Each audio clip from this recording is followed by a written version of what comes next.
Hi, welcome back to Lussac Chemistry. This is Lussac Gas Law Lesson number 4. Let's look at our flow chart. Remember that 1 atm is equal to 760 millimeters of mercury, which is equal to 760 torr, which is equal to 101.325 kilopascals, which is equal to 101,325 pascals, which is equal to 1.013 bar, which is equal to 14.7 pounds per square inch. STP is 0 degrees Celsius at 1 atm. 1 millimeter mercury equals 1 torr, K equals C plus 273, and 1 milliliter equals cubic centimeter. Gay-Lussac's law is P1 over T1 equals P2 over T2, but more easily written as P1, T2, P2, T1, and of course our volume is our constant. All right, let's look at this first question. A student in a chemistry classroom places a used tennis ball in a Pringles can and sealed it at 1 atm. with a constant volume of 0.3 liters.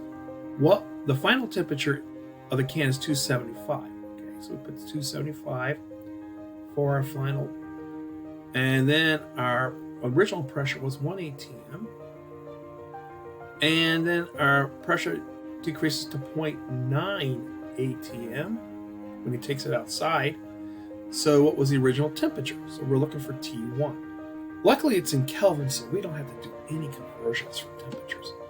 So we go T1 equals P1 T2 over P2.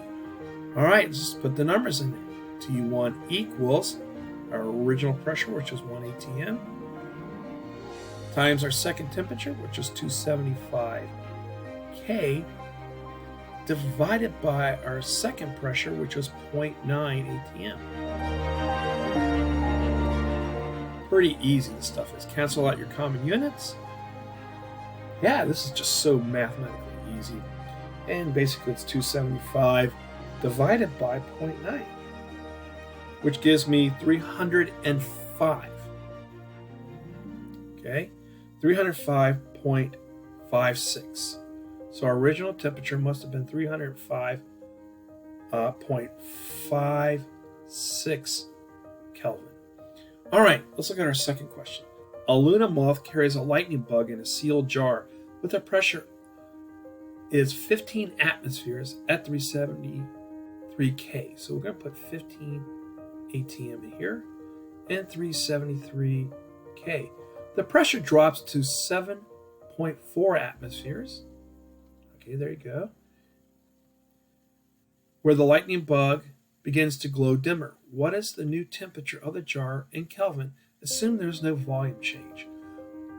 Good news again, guys. We don't have to convert Celsius into Kelvin here because it's already done. We already have our Kelvins. So all we have to do is isolate for T2. T2 equals P2 T1 over P1.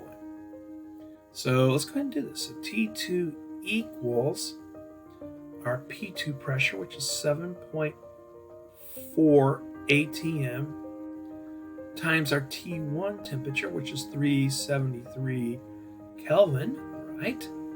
Divided by our original pressure was 15 atm. So our pressures cancel out, and all we have to do now is the math.